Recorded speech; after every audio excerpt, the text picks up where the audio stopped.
It is an absolute pleasure, as always, saying hello to you and introducing ourselves on this call in the morning. And I want to say, first of all, I appreciate you being here. I do appreciate you being here. It really gives me great satisfaction to be able to host this call on a daily basis. And it's just what I love to do. It is an interesting experience being able to talk with so many people from around the world in so many different niches, at different levels of experience. I was given this some great thought last night, and this is going to be one of those calls that I do record and post publicly, and simply because I hope to be able to tie this together a little bit in a way that makes sense and you take some value away from this. I was thinking last night about all the conversations that we've had, over 150 in the past year alone, which I think is pretty daggone cool. If you go to our SoundCloud profile, for example, you'll find over 200 hours of uploads that are there. And some of those calls, frankly, we've knocked it out of the park. It is absolutely a goldmine of great content that you can find. And some of the conversations, I'll just be quite frank, that they could have been better. Included in that number of 150, there's been some absolute rock stars. But I've always wanted to be one of those kind of guys, for the little man and the middle man and the greater man kind, if you will. And so I've always tried to give people a chance to come out and to make their presence felt. And certainly most of the time that comes away with some of the greatest gems of that archive you could ever imagine. But sometimes people fall flat on their face, including me. And, sometimes people don't take it seriously, and there's some frustrating moments in there. But there is a lot of content, and there are some absolute hidden gems. And the reason I bring that up is simply because there was a call that I was curious about last night, and I went back to listen to it just briefly. I intended just to listen to this call briefly, just to kind of catch me up on what exactly was said in that conversation, so that we may evolve that conversation in this call today. And the title of the call, which on the replay page, I'm going to be linking down to the bottom left of this recorded conversation. So it'll be like a bonus audio. The reality is that it's a pretty good training, if you will, in how to create value. And this is, I'm going to evolve this value topic here in just a second. But the title of that conversation is How to Create Value That Sells. How to create value that sells. We have a couple of guests on this call that will always preach creating value in your business. And that is so common. I mean, you see that with all of the gurus and all the experts and the leaders in the social space and whatnot. They're always talking about creating value. And obviously, that's a good thing that you should be doing, right? However, I've used this analogy once or twice in the past, and I'm going to bring it up again. If a tree falls in the forest and no one's around to hear it, does it make a sound? One of those age-old philosophical questions. If a tree falls in the forest, no one hears it, does it make a sound? And I don't know. I think it does, but whatever. But the question that I'd like to pose to you then is, if you create something and no one receives it or gets benefit from it, did you create value? Right? So in other words, value implicitly there is implied in the word value that there is an exchange, right? An exchange of ideas, messages, physical, tangible stuff. If I have a business, in other words, especially let's call this like an info marketing business or an info products business, digital products. If I create these tips, tricks, trainings, how-tos, how to get 10 leads per day on Facebook absolutely free with a 1-hour morning routine that anybody can do, okay? That's my silver magic bullet. If I do not put that silver magic bullet in the hands of consumers, doesn't have much value. So, I mean, in other words, I think finding 10 leads a day, like if you wrote a how-to guide and you spent some time researching and collaborating on this to kind of really perfect a method or a technique, how to get 10 leads per day on Facebook, absolutely free, all with a 1-hour morning routine that absolutely anyone can do, requires no experience. that would be something that sounds very valuable to a lot of people. Agree? However, if no one gets their hands on this, is there any value in it created in it at all? So, in business, specifically internet businesses that are creating digital products or information-based products, it's simply important that we wrap our mind around the concept of, and the question really, what is value? What is value? And create from that space everything that we do. And I literally mean everything. Everything that we do. What is value? Here's the kicker. It has nothing to do with you, does it? What is valuable to me, if I'm creating something and it is valuable to me, it only has value to me. If I give this to someone else, for example, or exchange this, then if they don't care, they don't care. You know, I could be making this for my own personal benefit. Maybe I'm building a house to live in. Well, if I am building a house to live in, it has value to me. But with my building skills, my carpentry, I'm impatient. I forget to measure twice before I cut once. Those types of things. You know, the value on the home would significantly be lower to anyone else than it would be to me. But I would have a great sense of pride and ownership in the quality craftsmanship of this house, right? But maybe not everybody does as well. My point is, when you create value, it has nothing to do with you. It only has what to do with the other person. So obviously, then this is a lesson that we can apply to our business. Now, don't want to ramble too much here. What I want to do is evolve this conversation a little bit further in how you can create value and get it into the hands of as many people as possible. And you can use the tools that are right in front of your face to, the forest and the trees kind of thing, to make this your reality and to get what you really want fast. And how do we do that? Well, inside of this community, we have a product, and it's called Total Freedom Business. And it is, it's got marketing courses, right?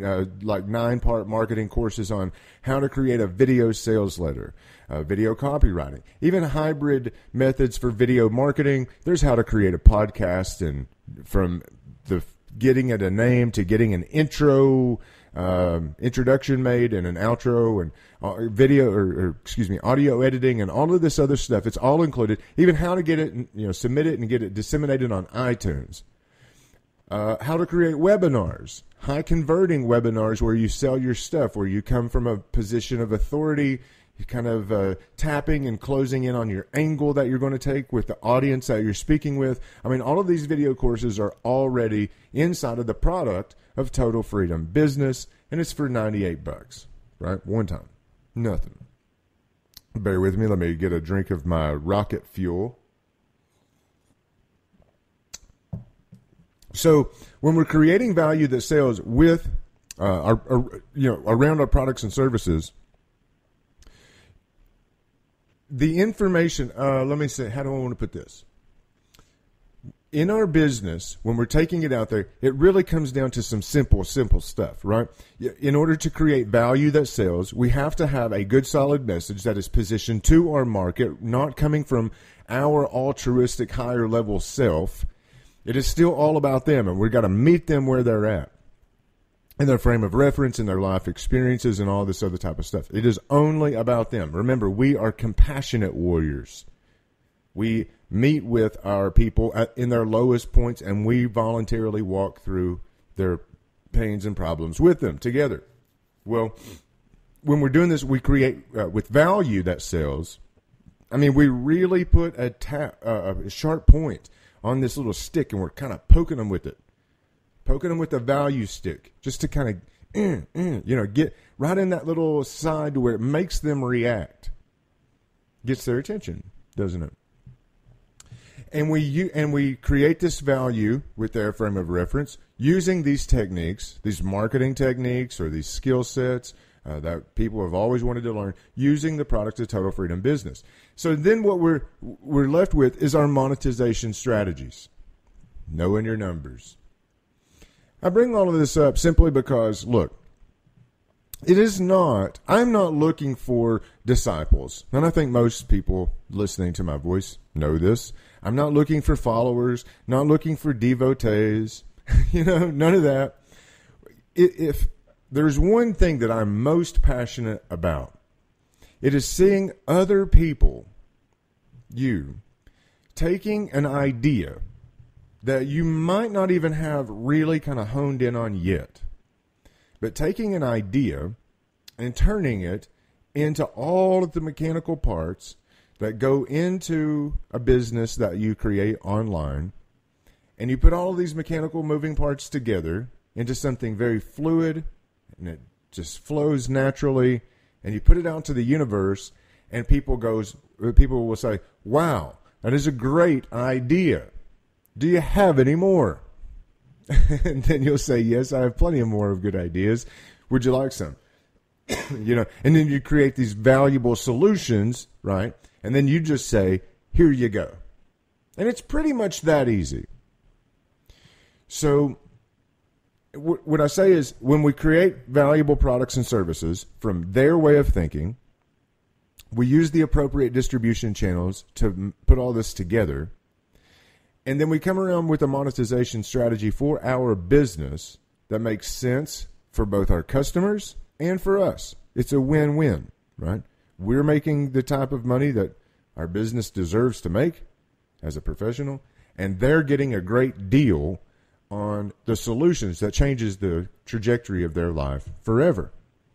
Now, I know this sounds overly simplistic, but it's true, right?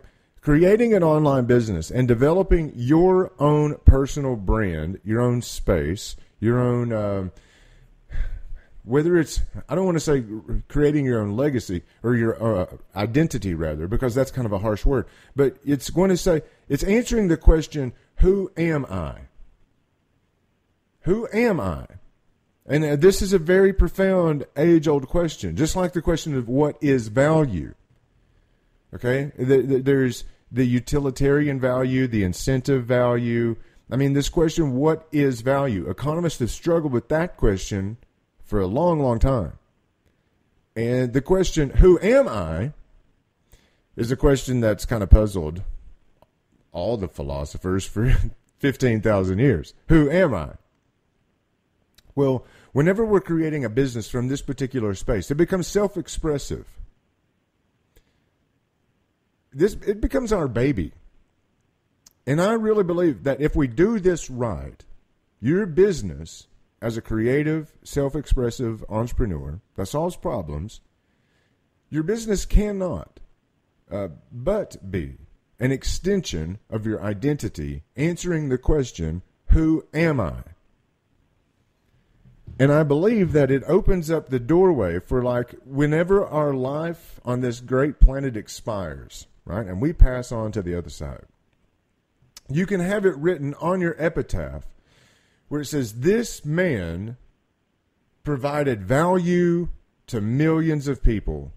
He provided what mattered most. Okay, I don't want the word value on my tombstone necessarily, but let's imagine that it says, this man provided what mattered most to millions of people, and he gave it all away. I mean, I don't know exactly how that would fit or wrap around, of course, but you get the idea. You're providing what matters most to millions of people, freely giving this all away. Now, that doesn't mean that you don't charge for certain things. Of course, you've got products and services, but you come from such a level of service, from a servant's heart, and you're boldly expressive in a higher sense of self, this higher sense of purpose. And this higher sense of purpose, make no mistake, is a higher level of joy for you as the creator. You know, as I go through life, I mean, I don't have all the answers all the time. But I do think that with an entrepreneur's part of our purpose in life, and you can almost like write this down as I've not found any evidence against it over years and years of study. But it's almost like the entrepreneur's purpose is to simply find joy within ourselves. the purpose of life is to experience joy. There ain't a purpose written down on a big chalkboard in heaven. I ain't never seen any evidence of that either. It's really what we say it is, isn't it? Our purpose is what we say it is. And ultimately, our purpose for all of us is to experience joy. And then the entrepreneur's life purpose then is ultimately to altruistically give away value to other people that solves their problems and increases their standard of living, their quality of life. It allows them to live a healthier, happier, richer life. And when we do that over and over and over, when we have a perfect process to do that one time and we can kind of leverage and scale it up, in other words, you're not worried about changing 1 billion lives today. You're worried about changing one life and then doing that again and again and again. That's a big, profound psychological mindset shift there. But when we can do that again and again and again, our own personal joy and our satisfaction, which is a part of processing value, by the way. When I say processing value, coming up and answering the question, what is value? But our level of satisfaction goes sky high, does it not? So the point is, one of the main problems that I come up with over and over and over when addressing these topics like this, because again, this might not sound like earth-shattering information to you, or it might even sound like I'm making it a bit overly complicated. But I say all of this because there is a problem. And you try to address it in 100 million different ways, and maybe something just goes, aha, I got it. I believe that we're scared. I still believe that after all of this, after understanding the mechanics, after understanding how-tos and how to write, for example, a sales letter and how to create the coaching program and how to create payment buttons and ask for money and blah, blah, blah, we can do all of these things, and it still comes down to the point of living fearlessly. Bold courage. Bold courage, not a coward. Now, I say this rather boldly, and because it's one of the things that we all work on, but I will say very personally that I have worked on this for a long, long time. Specifically, well, everyone kind of knows that at one point, I lived on the streets in sidewalks as a homeless man, right? And then not too long after that, things were going pretty great in my life. And it's amazing how that much money and people can change your life rather quickly, literally overnight. Whenever you go and you see the extremes, right? You can't, that is the extremes in both directions. Of course, that's going to give you some issues. It's going to give anybody some issues. But it's going to also create other types of traumas and put other layers to the onion. But it doesn't make me special. It does, because we all have this. It goes through the life of everybody. And I think it is our number one problem as human beings alive today. And it's specifically a problem with people in the United States. But I do think that it's also a problem that plagues most people all over the world. I think that in the United States, we're just a little bit crazy. and there's marketing images, whether they come from social media or the television or anywhere else, that they really kind of distort what's really going on, but they distort it up in our brain. I think the problem is ultimately the self-esteem that is not quite as high as it needs to be. That's it.